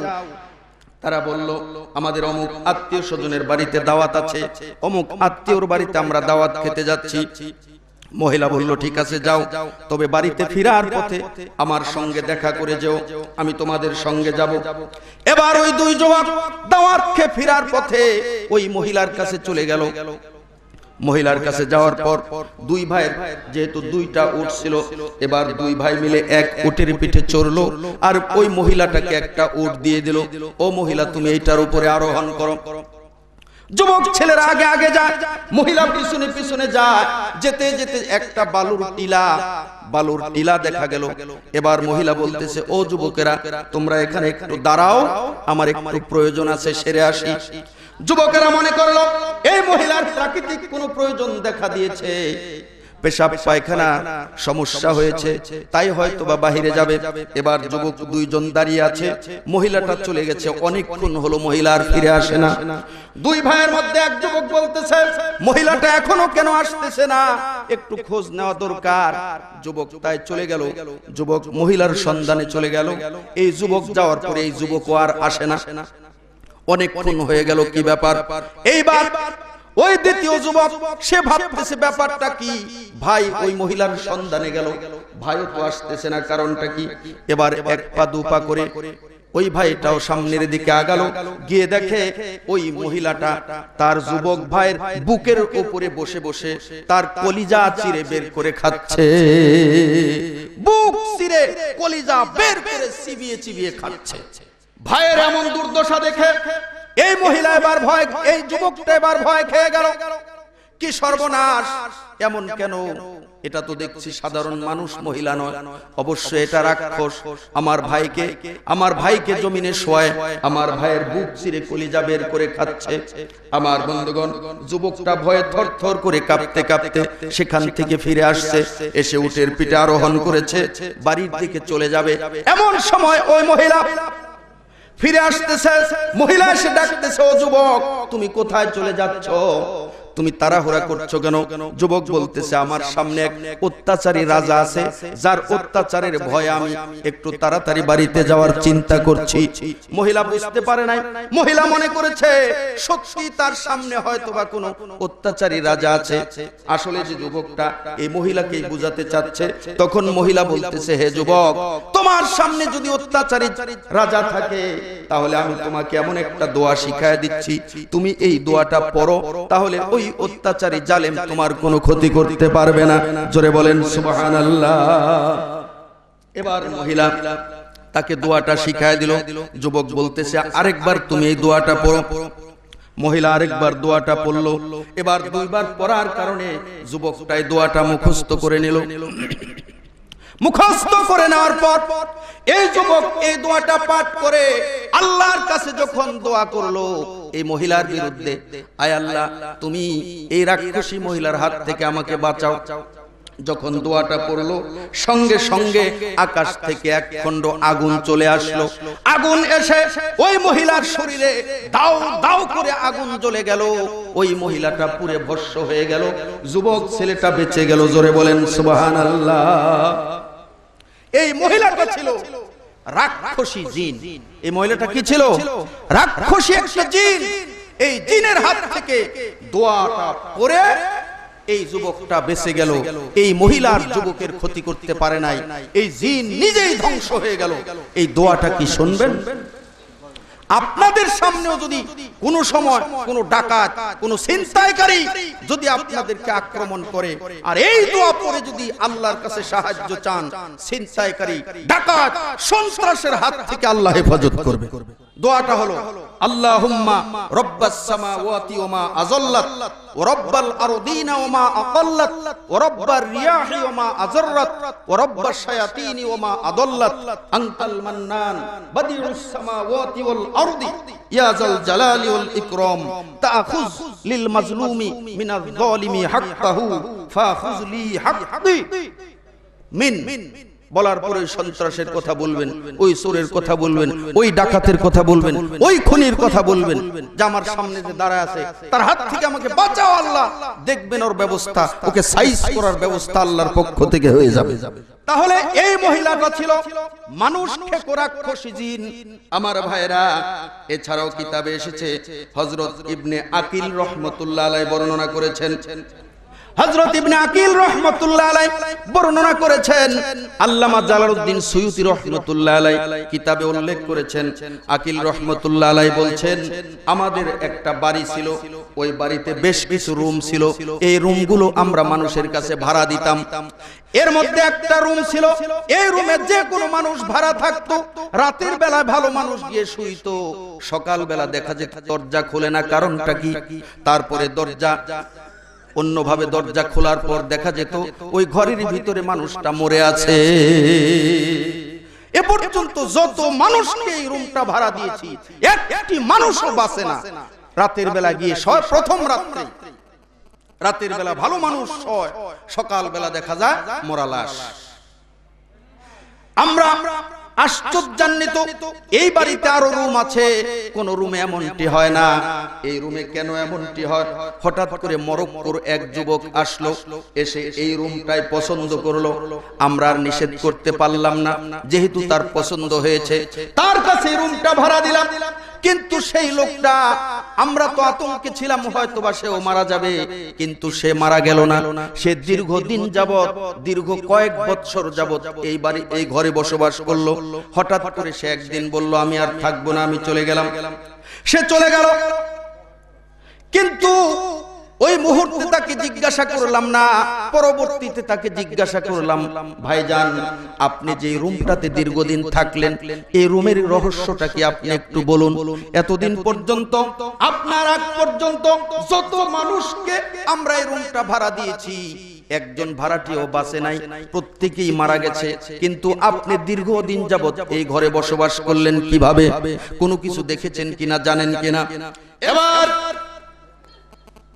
এই যুবক বলতেছে, আমি যখন আপনার বাড়িতে এই রুমটা ভাড়া নিয়ে প্রথম রাত্রে যখন আমি ঘরের ভিতরে ঢুকলাম, আমি ওযু করে এশার নামাজ আদায় করেছি। এশার নামাজ আদায় করার পর আমি প্রতিনিয়ত সারা জীবন আমি প্রতিনিয়ত রাত্রে একটু করে কোরআন তেলাওয়াত করি। সেই নিয়ম অনুযায়ী আমি বসে বসে কোরআন তেলাওয়াত করতেছিলাম, কোরআন শরীফ পড়তেছিলাম। আর এমন সময় ঘরের মেঝেতে একটা অটোমেটিক কুয়া হয়ে গেল। কুয়া, ঘরের মেঝেতে একটা কুয়া হয়ে গেল। আমি ভয় পাচ্ছিলাম, কি ব্যাপার, ঘর কি ভূমিকম্প হয়ে কি ধসে চলে যাচ্ছে কিনা, ভূমিধস হচ্ছে কিনা। কুয়া হয়ে গেল। কুয়ার ভিতর থেকে বিশাল দেহধারী এক যুবক বের হয়ে আসলো। আমি ভয়ে থরথর করে কাঁপতে লাগলাম। তখন ওই যুবক বলতেছে, তোমার জন্য কোনো ভয় নাই, তুমি ভয় করো না, তুমি কোনো চিন্তা করো না। আমি একজন জিন, তবে মুসলমান। আমি একজন মুসলমান জিন। আমি কোরআন শরীফ পড়া জানি না, তবে নামাজ পড়ি। আমি তোমার কোরআন তেলাওয়াতের আওয়াজ শুনে আমি তোমার সামনে হাজির হয়েছি। আমাকে দেখে তুমি কোনো ভয় করো না, আমি তোমার কোনো ক্ষতি করব না, তুমি কোরআন তেলাওয়াত করো, আমি বসে বসে শুনি। তখন সে কোরআন শরীফ পড়তেছিল। যুবক বলতেছে, আমি কোরআন শরীফ পড়তেছিলাম, সে শুনতেছিল। তারপরে কিছুক্ষণ শোনার পর বলল, ও যুবক ভাই, ও মনুষ্য জাতি যুবক ভাই, তোমার কোরআন তেলাওয়াত শুনতে আমার কাছে বড় ভালো লাগতেছে। তোমাকে আমি ওস্তাদ মানতে চাই। তুমি আমাকে কোরআন শরীফ পড়া শেখাবে প্রতিদিন, প্রতিদিন তুমি আমাকে কোরআন শরীফ পড়া শেখাবে। তাই এই যুবক বলতেছে, প্রতিদিন এশার নামাজের পরে এই একটা কুয়ার মতো হয়ে যায়, আর এই কুয়া থেকে এই জিন যুবক মুসলমান বের হয়ে আসে। বিশাল তার দেহ। এই যুবককে আমি কোরআন শরীফ পড়া শিখাই। কিন্তু হঠাৎ করে তাকে একদিন বললাম, ও ভাই জিন, তোমার এই এত বড় দেহ দেখে আমার বড় ভয় লাগে। তুমি জিন আর আমি মানুষ, এই রুমে আর কেউ থাকে না, শুধুমাত্র আমি একা। তাই তুমি রাতের বেলা আমার কাছে আসো, তোমাকে দেখে দেখে আমার ভয় লাগে। তাই তোমার কাছে আমার অনুরোধ, তুমি রাতে না এসে দিনের বেলায় আসবে, আমি তোমাকে কোরআন তেলাওয়াত শিক্ষা দেব। সে দিনের বেলায় আসতে লাগলো, আমি তাকে কোরআন শরীফ পড়া শেখাতে লাগলাম। হঠাৎ করে একদিন দিনের বেলায় তাকে আমি কোরআন শরীফ পড়া শেখাচ্ছিলাম। এমন সময় কোথায় থেকে এক ওজা আসলো, ওজা কবিরাজ এসে বাড়ির বাইরে হাঁক দিল, সাপে কাটা রোগী আছেন নাকি? আমি সাপের কাটার রোগী, চিকিৎসা দেই, ঝাড়া দেই, এমন হাঁক দিল। হাঁক দেওয়ার পরে এই জিন যুবক বলতেছে, ও ভাই মুসলমান যুবক, এই লোকটা কিসের হাঁক দিল? তো আমি বললাম, ও ভাই জিন, এই লোকটা সাপে কাটা রোগীর চিকিৎসা করে এবং সাপ ধরে সাপুরে। তখন এই জিন যুবক বলতেছে, তাহলে আপনি একটু ওই লোকটাকে ডাক দেন তো, আমি তাকে দেখব। এই যুবক বলতেছে, আমি ওই ওজাকে ডাকলাম, কবিরাজ সাহেবকে, সাপুরীকে ডাক দিতে গেলাম। ডাক দিয়ে এনে দেখি এই জিন যুবকটা বিশাল অজগর একটা সাপের রূপ ধারণ করেছে। বিষাক্ত একটি সাপের রূপ ধারণ করে ঘরের যে সানসাইডের উপরে বসে আছে, ফোঁসফাস করতেছে, মেজাজ গরম দেখাচ্ছে। এবার এই কবিরাজ সাহেব, সাপুরে সাহেব, ওনার মন্ত্র তন্ত্র পড়তে লাগলো। পড়তে পড়তে তখন ওই সাপটা ছটফট করতে করতে মেঝেতে পড়ে গেল। মেঝেতে পড়ে দুর্বল হয়ে গেল সাপটা। এই সাপ যখন দুর্বল হয়ে গেল, তখন এই সাপুরে বেটা সাপটাকে ধরে এবার তার ঝাঁপিতে উঠায় নিয়ে চলে যাচ্ছে ঝাঁপিতে উঠায় নিয়ে। আমি তো জানি এইটা তো সাধারণ সাপ নয়, এটা হলো জিন সাপ। সে জিন সাপের রূপ ধারণ করেছে আমার বন্ধুগণ। তাই আমি তাকে বললাম, ও ভাই সাপুরে, তুমি এই সাপটা নিও না, এই সাপটা ছেড়ে দিয়ে যাও। ওই ওজা বলতেছে, সাপুরে বলতেছে, না, এত বড় সাপ সহজে পাওয়া যায় না, এই সাপ আমি কোনো ক্রমেই থুয়ে যাব না, নিয়ে যাব। তখন আমি পকেট থেকে তাকে একটা স্বর্ণ মুদ্রা দিলাম যে এই টাকাটা তুমি নিয়ে যাও, স্বর্ণের টাকাটা তুমি নিয়ে যাও, তাও এই সাপটা তুমি নিও না। তারপরে সাপটা ওই সাপুরে রেখে গেল। রেখে যাওয়ার পর আমি তার শরীরে একটু পানি ছিটায় দিলাম। তখন সে আস্তে আস্তে সুস্থ হয়ে আবার যুবকে পরিণত হলো। যুবকে পরিণত হওয়ার পর আমি তাকে বললাম, তুমি এমনটি করলে কেন? তখন যুবক বলতেছে, হুজুর, আমি মনে করেছিলাম আমি চেয়েছিলাম এই সাপুরকে ভয় দেখাবো, সাপুরে আমাকে দেখে ভয় করে চলে যাবে, কিন্তু আমি দেখলাম এই সাপুরে এমন এমন এমন আল্লাহর নাম দিয়ে কিছু দোয়া কালাম পাঠ করেছে, যার কারণে আমার শরীরের সমস্ত শক্তিগুলো পানি হয়ে গেছে। আর কিছুক্ষণ যদি সে পড়তো আমি মারা যেতাম, তারপরে আমি বাঁচবো বলে আমার আর আশা নাই। আমার মনে হচ্ছে আমি আজকেই মারা যাব। আমার দেহের ভিতরে সব পানি করে ফেলেছে এই সাপুরে এসএম এর দ্বারা, কোরআনের বিভিন্ন আয়াতের দ্বারা। আমার বন্ধুগণ, এবার এই সাপুরের চলে যাওয়ার পর এই যুবক জিনটা মুসলমান ভাইকে বলতেছে, ও ভাইজান, আমি চলে গেলাম আমার পরিবারের কাছে। আজকে রাত্রে যদি আপনি কুয়ার ভিতর থেকে কান্নার আওয়াজ শুনতে পান, তাহলে আপনি বুঝতে পারবেন যে আমি মারা গেছি। আর আমি মারা গেলে আপনি এই ঘরে আর থাকবেন না, সাথে সাথে আপনি এখান থেকে চলে যাবেন। কারণ আপনার প্রতি আমার আত্মীয় স্বজনের সন্দেহ হতে পারে, আপনার ক্ষতি করতে পারে। এই জন্য কুয়ার ভিতর থেকে রাতের বেলা যদি কোনো কান্নার সাউন্ড শুনতে পান, সঙ্গে সঙ্গে ঘর ছেড়ে আপনি চলে যাবেন। আমি রাত্রে আর ঘুম ধরলো না। কখন কি হয়, ঘুমের মধ্যে যদি কান্নার আওয়াজ আসে আর আমি যদি শুনতে না পাই, ক্ষতি হয়ে যেতে পারে। তাই আমি ঘুমালাম না, সারা রাত জাগ্রত থাকলাম। শেষ রজনীতে দেখলাম ওই ঘরের মেঝেতে কুয়ার মতো হয়ে গেল, আর ওই কুয়ার ভিতর থেকে কান্নার আওয়াজ ভেসে আসতেছে। আমি ওই মুহূর্তে তোমাদের বাড়ি থেকে চলে এসেছি। আমার বন্ধুগণ, তাহলে জিনেরা যে কোনো রূপ ধরতে পারে। এই গেল এক প্রকার জিন। আমার বন্ধুগণ, এবারে সামনের দিকে যাই। আমার ভাইয়েরা, এই জিনেরা কোথায় থাকে এখন আমরা জানবো। এই জিনেরা কোথায় থাকে, জিনদের বাসস্থান কোথায়?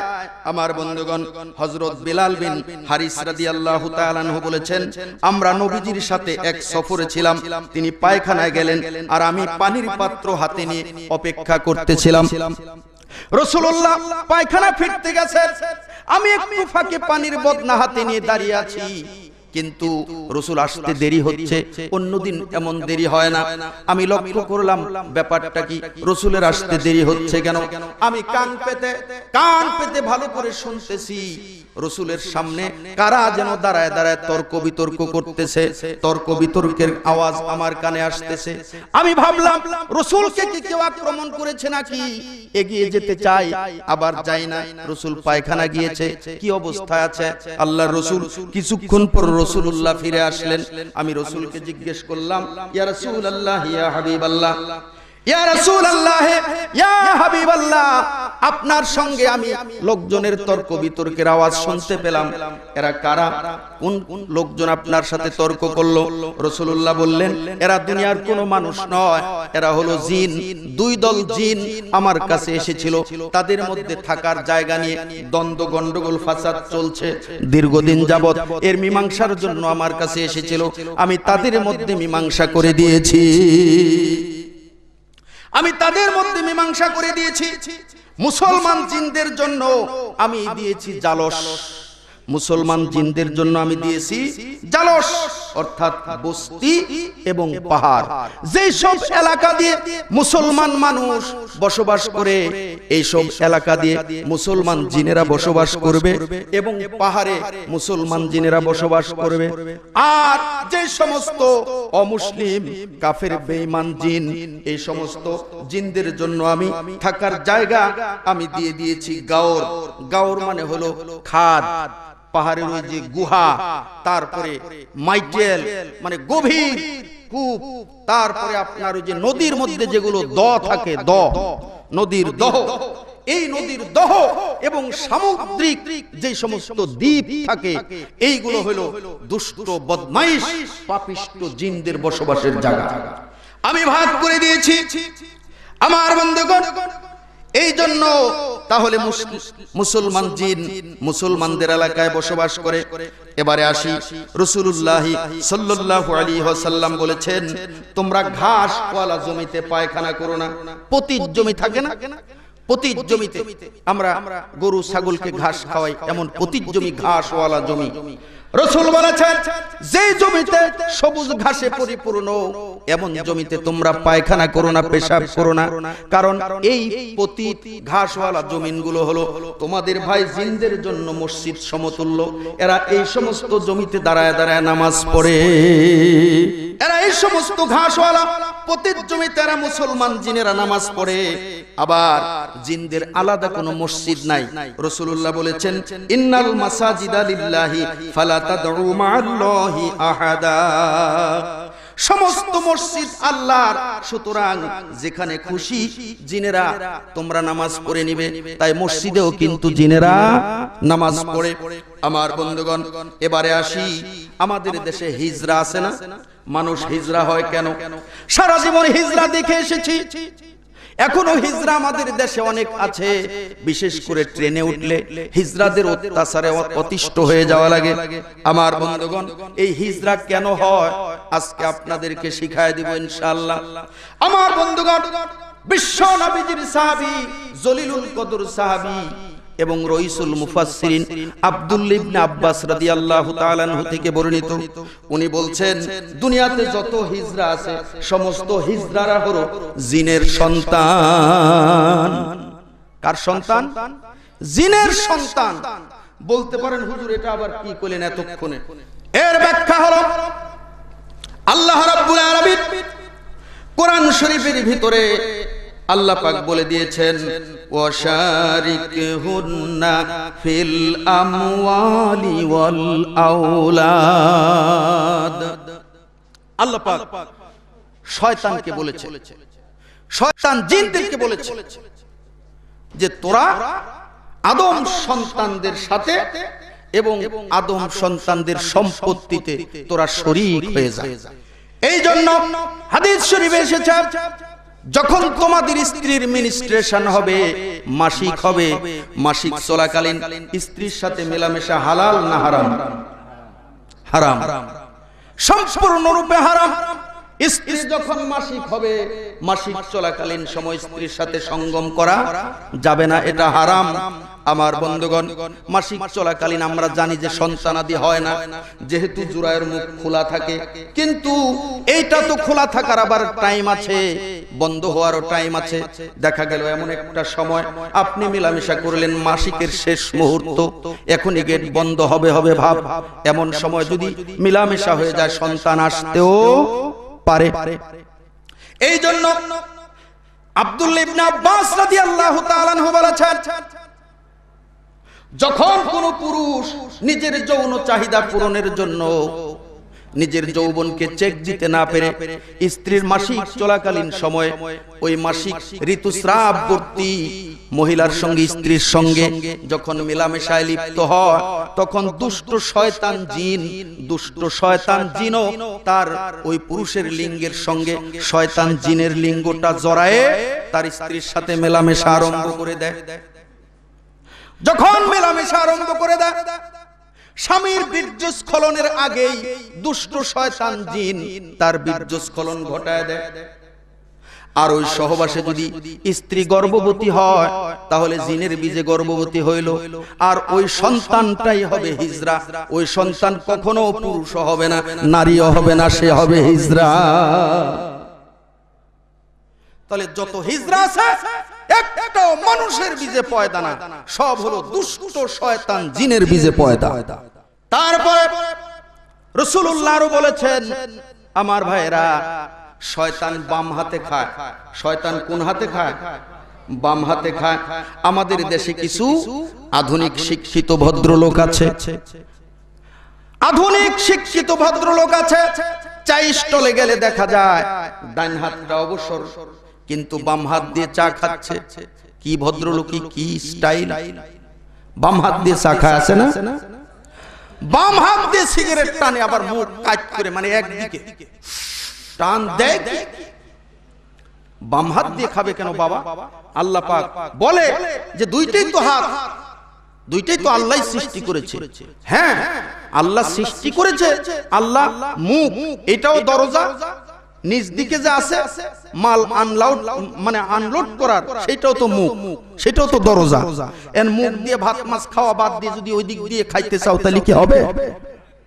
ওইটা হলো বাইর করার জন্য, আর এটা হলো ঢুকানোর জন্য। ডান হাত এর মর্যাদা বেশি, জোরে বলেন ঠিক কিনা?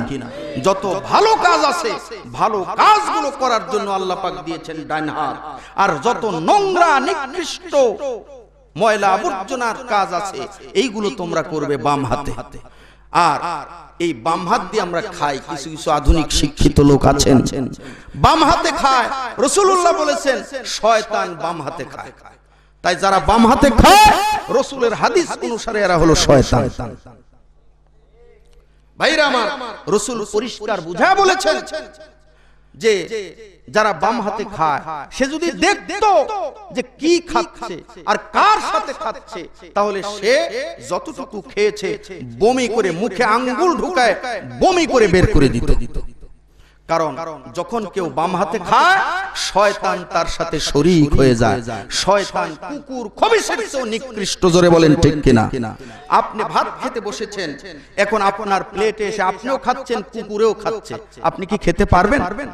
আপনি ভাত খেতে বসেছেন, একটা শুয়োর খবিশ এসে ওই প্লেটে মুখ দিল, আপনি কি খাবেন?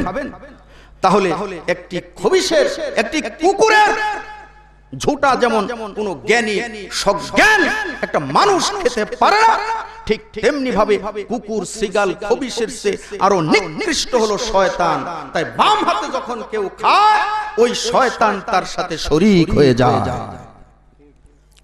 ভাইরা আমার, বন্ধুরা আমার, অনেক কথা আছে এইগুলো নিয়ে, কিন্তু সবকিছু আমি বলতে পারবো না, অনেক রাত্রি হয়ে যাবে আমার ভাইয়েরা। তাই সংক্ষিপ্ত পরিসরে মেন কিছু কথা আপনাদের মাঝে আমি বলছি আমার বন্ধুগণ। তারপরে জিন এবং মানুষের যৌথ মিলনজাত সন্তান আছে। জিন এবং মানুষের যৌথ মিলনে কিছু সন্তান জন্ম হয়, এদেরকে হাদিসের ভাষায় খান্নাস বলা হয়েছে। কি বলা হয়েছে? খান্নাস। সূরা নাসের ভিতরে আছে না, কুল আউযু বিরাব্বিন নাসি মালিকিন নাসি ইলাহিন নাস মিন শাররিল ওয়াসওয়াসিল খান্নাস আল্লাযী ইউওয়াসওয়িসু ফি সুদুরিন নাস মিনাল জিন্নাতি ওয়ান নাস। এই সূরা নাসের ভিতরে খান্নাস শব্দটি আছে। কি বলেন, আছে না নাই? এই খান্নাস রাসূলুল্লাহ বলেছেন, এই খান্নাসের কাজ হলো এরা মানুষের বিরুদ্ধে, নিরীহ নিরপরাধ সৎ ভালো মানুষের বিরুদ্ধে এরা মিথ্যা অপবাদ দেয়, মিথ্যা গুজব রটায়। এই মিথ্যা গুজব যারা রটায়, সৎ মানুষের বিরুদ্ধে যারা মিথ্যা অপবাদ দেয়, এরা হলো সেই খান্নাস। এই খান্নাসের জন্ম কিভাবে হয়? হাদিস শরীফে এসেছে, রাসূলুল্লাহ বলেছেন যেই কাজে বিসমিল্লাহ নাই সেই কাজে কোনো বরকত নাই। রাসূলুল্লাহ বলেছেন তোমাদের সন্তানকে যদি শয়তানের ওয়াসওয়াসা থেকে বাঁচাতে চাও, শয়তানের ক্ষতির হাত থেকে যদি বাঁচাতে চাও, যখন তোমরা স্বামী স্ত্রী মিলামেশা করবে তখন দোয়া পড়বে, বিসমিল্লাহি আল্লাহুম্মা জান্নিবনাশ শাইতানা ওয়া জান্নিবিশ শাইতানা মিম্মা রাযাকতানা। যদি তোমরা এই দোয়া পুরোপুরি না জানো, বিসমিল্লাহ বলে শুরু করো। আল্লাহর রাসূল বলেছেন কেউ যদি বিসমিল্লাহ বলে স্বামী স্ত্রী মিলামেশা করে, যতক্ষণ মেলামেশা করবে এবং মিলামেশার পর যে তারা গোসল করবে, গোসল করার পর যতক্ষণ পর্যন্ত কাপড়গুলো না শুকাবে ততক্ষণ পর্যন্ত দুইজন ফেরেশতা তার আমলনামায় সওয়াব লিখতেই থাকবে। আর যদি বিসমিল্লাহ বলা না হয়, রাসূলুল্লাহ বলেছেন বিসমিল্লাহ না বলার কারণে, বিসমিল্লাহ না বলেই যদি মিলামেশা শুরু করে, তাহলে বিসমিল্লাহ না বলার কারণে ওই দুষ্ট শয়তান জিনগুলি তার লিঙ্গের সঙ্গে শয়তান জিনের লিঙ্গটা পেঁচায় তার স্ত্রীর সাথে মেলামেশা শুরু করে দেয়। তাহলে মানুষ এবং জিন দুইজনের মেলামেশার দ্বারা যদি বউ গর্ভবতী হয়, সেই সন্তানটাই হবে খান্নাস, সে মানুষের জাত হবে না। ভালো মানুষের বিরুদ্ধে অপবাদ দিবে, মানুষের দুর্নাম করে ঘুরে বেড়াবে, এমন লোক আছে না নাই? এরা হলো খান্নাস। নিরীহ সৎ মানুষের বিরুদ্ধে যারা মিথ্যা সাক্ষী দিবে, জঘন্য মিথ্যা সাক্ষী দিবে, মিথ্যা অপবাদ দিবে, এরা হলো খান্নাস, এরা প্রকৃত মানুষের সন্তান নয়। আর এরা বিসমিল্লাহ ছাড়া পয়দা। কিসের কি কারণে খান্নাস হলো? বিসমিল্লাহ ছাড়া এদের জন্ম হয়েছে, এদের জন্মের সময় বিসমিল্লাহ বলে নাই। ভাইরা আমার, বন্ধুরা আমার, এবারে আসি জিন মানুষকে কেন ধরে, জিন মানুষকে কেন ধরে আমার ভাইরা। এবারে আসুন, আল্লামা ইবনে তাইমিয়া রাহমাতুল্লাহ আলাইহি বলেছেন মানুষের উপরে জিনের হামলা হয় কয়েকটা কারণে। একটা হলো মানুষের মধ্যে যেমন চোর ডাকাত লুচ্চা গুন্ডা আছে, জিনের মধ্যেও চোর ডাকাত লুচ্চা গুন্ডা আছে। যদি কোনো চরিত্রহীন জিনের নজরে কোনো সুন্দরী যুবতী বা কোনো মহিলাকে দেখে যদি তার পছন্দ হয়ে যায়, তাহলে তার কাম উত্তেজনা, তার যৌন চাহিদা মেটানোর জন্য মেয়ে মানুষের উপরে জিনে আসর করে। এটা গেল একটা কারণ। আরেকটা হলো যদি কোনো মানুষ জিনের গায়ে পেশাব ফিরে দেয়, জিনের গায়ে যদি পানি ঢেলে দেয়, তাহলে সে ক্ষিপ্ত হয়ে রাগান্বিত হয়ে তার উপরে আক্রমণ করে, তার উপরে আসর করে। আরেকটা হলো কিছু বদমাইশ কোয়ালিটির মানুষ যেমন আছে, অযথাই মানুষকে কষ্ট দেয়, এইরকম বদমাইশ কোয়ালিটির কিছু জিন আছে, অযথাই বিনা কারণেই একটা মানুষকে নিয়ে খেলতামাশা করে, তাকে কষ্ট দেয়, বিরক্ত করে। ভাইরা আমার, বন্ধুরা আমার, রাসূলুল্লাহ বলেছেন নোংরা নর্দমা, পেশাবখানা, পায়খানা, এইগুলোতে দুষ্ট জিনেরা থাকে। দুষ্ট জিনেরা পেশাবখানাতে দুষ্ট জিন থাকে, পায়খানাতে দুষ্ট জিন থাকে, ময়লা আবর্জনা যাওয়ার যে ড্রেন, এইগুলোর মধ্যে দুষ্ট জিনেরা থাকে। এই জন্য রাসূলুল্লাহ বলেছেন যখন তোমরা পেশাব করতে যাবে, পায়খানা করতে যাবে, তখন তোমরা দোয়া পড়বে, আল্লাহুম্মা ইন্নী আউযু বিকা মিনাল খুবুসি ওয়াল খাবাইস, আল্লাহুম্মা ইন্নী আউযু বিকা মিনাল খুবুসি ওয়াল খাবাইস। এর মানে কি? সারা জীবন দোয়াটা পড়ে আসছেন, কিন্তু এর অর্থ জানেন না, মানে জানেন না। এর মানে হলো, হে আল্লাহ, দুষ্ট শয়তান, মহিলা জিন এবং পুরুষ জিনের ক্ষতি থেকে তোমার কাছে সাহায্য চাই, পানা চাই। দুষ্ট শয়তান, মহিলা জিন এবং পুরুষ জিনের ক্ষতির হাত থেকে তোমার কাছে সাহায্য চাই।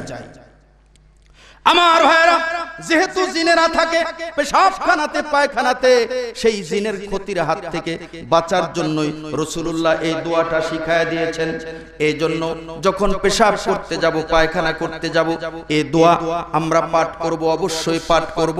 আর পুরুষ লোকেরা, মহিলারা কেউ আমরা খালি মাথায় পেশাব পায়খানায় যাব না। আল্লামা জালালউদ্দিন সুয়ুতী রাহমাতুল্লাহ আলাইহি কিতাবে উল্লেখ করেছেন, জিন যদি কোনো মানুষের মাথায় পেশাব করে দেয়, আর ওই পেশাব যদি তার চামড়া ভেদ করে মাথার ভিতরে প্রবেশ করে, তাহলে ওই লোকটা পাগল হয়ে যাবে, পাগল হয়ে যাবে, মেন্টাল হয়ে যাবে।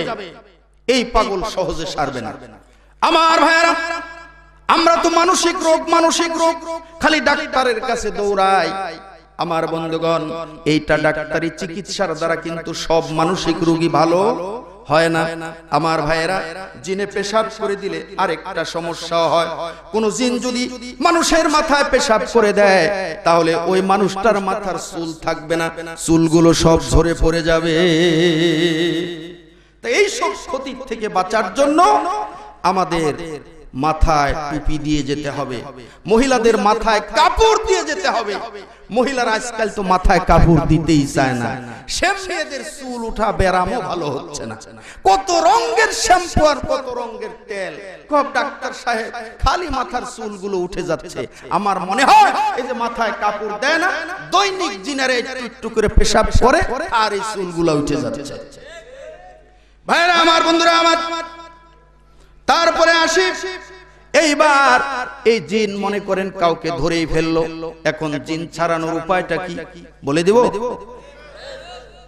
না? আগামী বছর জালসা আসলে বলবো ইনশাআল্লাহ। ভাইরা আমার, বন্ধুরা আমার, হযরত আব্দুল্লাহ ইবনে মাসউদ রাদিয়াল্লাহু তাআলা আনহু থেকে বর্ণিত, তিনি বলেছেন, আমি এবং বিশ্বনবী মুহাম্মদুর রাসূলুল্লাহ সাল্লাল্লাহু আলাইহি ওয়াসাল্লাম একসঙ্গে আমরা রাস্তা দিয়ে যাচ্ছিলাম, এমন সময় দেখলাম একটা লোকের মানে মৃগী ব্যারাম, যেটাকে মির্কি ব্যারাম বলি আমরা, মৃগী রোগ। এই মৃগী ব্যারাম জেগে গেল। আমি তার কাছে ছুটে গেলাম। আমি তার কাছে ছুটে গিয়ে কোরআন শরীফের সূরা মুমিনুন, কোন সূরা? সূরা মুমিনুনের 115 নম্বর আয়াত থেকে শেষ পর্যন্ত এই 3টা আয়াত পাঠ করে আমি ওই লোকটার শরীরে ফু দিলাম। সঙ্গে সঙ্গে ওই লোকটা সুস্থ হয়ে গেল। জোরে বলেন সুবহানাল্লাহ। আমার ভাইরা, আল্লাহ রাসূল জিজ্ঞাসা করলেন, ও আমার সাহাবী, তুমি কি পরে ফু দিলে? আর সঙ্গে সঙ্গে লোকটা সুস্থ হয়ে গেল। আল্লাহর নবীর সাহাবী বললেন, ইয়া রাসূলুল্লাহ, ইয়া হাবিবাল্লাহ, আমি সূরা মুমিনুনের 115 নম্বর আয়াত থেকে শেষ পর্যন্ত কয়েকটা আয়াত পরে ফু দিয়েছি। আল্লাহর রাসূল বললেন, হে আমার প্রাণপ্রিয় সাহাবী, ভালো করে শুনে রাখো, যদি কোনো আমলদার আল্লাহওয়ালা মানুষ যদি এই কোরআনের কয়েকটা আয়াত, এই সূরা মুমিনুনের এই কয়েকটি আয়াত একটা পাহাড়ের উপরে দাঁড়িয়েও যদি পাঠ করে, আমার মনে হয় পাহাড় পর্যন্ত সরে যাবে, পাহাড় পর্যন্ত সরে যাবে। তাহলে যেই আয়াত পাহাড়ের উপরে পাঠ করলে পাহাড় সরে যাবে, তাহলে এই আয়াত পড়ে জিনে ধরা রোগীকে ফু দিলে জিন সরে যাবে না আরো থাকবে? এইটা তো কঠিন বলতে পারেন হুজুর, আমি কোরআন শরীফ পড়া জানি না, আমি পড়বো কি করে, তারপরে মুখস্থ নাই। আসুন এবার সহজ একটা আমল আপনাদেরকে শিখিয়ে দেব। আমার বন্ধুগণ, ইমাম ইবনুল জাওজি রাহমাতুল্লাহ আলাইহি উনি কিতাবে বর্ণনা করেছেন, একবার একজন তালিবুল ইলম রাস্তা দিয়ে হেঁটে যাচ্ছে, মাদ্রাসায় পড়া একজন তালিবুল ইলম রাস্তা দিয়ে হেঁটে যাচ্ছে। এমন সময় পিছনে পিছনে আরেকটা লোক আসতেছে। পিছন থেকে ওই লোকটা এসে ডাক দিল, ও তালিবুল ইলম, তুমি একটু দাঁড়াও, তোমার সঙ্গে আমার একটু কাজ আছে। তালিবুল ইলম দাঁড়িয়ে গেল। এবার বলতেছে, কি কাজ বলুন? এবার পিছনের ওই লোকটা বলতেছে, শোনো, আমি হলাম জিন, আমি হলাম একজন জিন। ওই যে কয়েকটা বাড়ির পরে বাসতলায় একটা বাড়ি আছে, বাজারের নিচে একটা বাড়ি, ওই বাড়িতে একটা মোরগ আছে, সাদা মোরগ। কি আছে? সাদা মোরগ আছে। তোমার কাছে আমার দাবি হলো, তুমি ওই বাড়িতে গিয়ে সাদা মোরগটা তুমি যত দাম লাগুক তুমি কিনে নিবে, কিনে নেওয়ার পর ওই সাদা মোরগটাকে জবাই করে ফেলবে। আমার বন্ধুগণ, সাদা মোরগটাকে তুমি জবাই করে ফেলবে, এইটাই হলো আমার দাবি। এবার তালিবুল ইলম সেও ছিল চালাক, সে বলতেছে, ঠিক আছে, আমি আপনার দাবি পুরা করব, আমি আপনার কথা মানব। আমারও একটা দাবি আছে, যেহেতু আপনি জিন, আপনার পরিচয় আপনি দিয়েছেন, আমাদের এলাকায় অনেক মানুষকে জিনে ধরে কিন্তু ছাড়তে চায় না, অনেক কবিরাজ দেখানো হয়, অনেক তাবিজ তুম্বা ঝাড়াফু দেওয়ার পরেও ভালো হয় না, জিনে ছাড়ে না।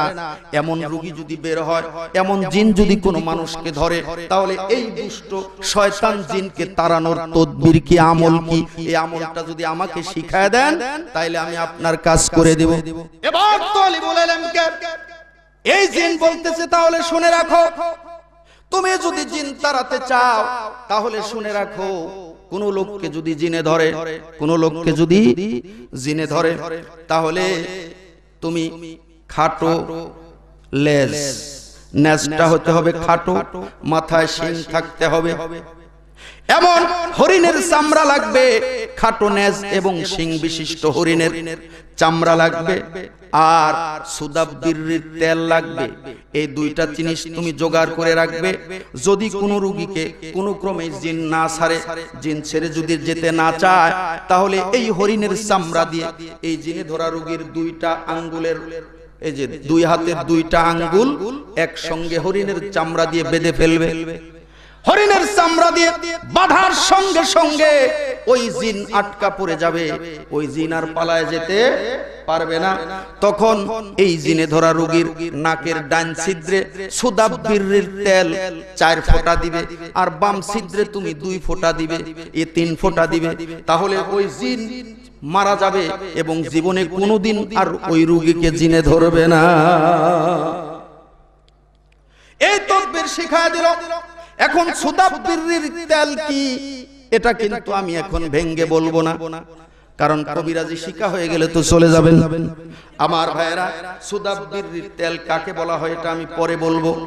আমার বন্ধুগণ, এবারে আসুন, এইবার এই তালিবুল ইলম ওই বাড়িতে চলে গেল।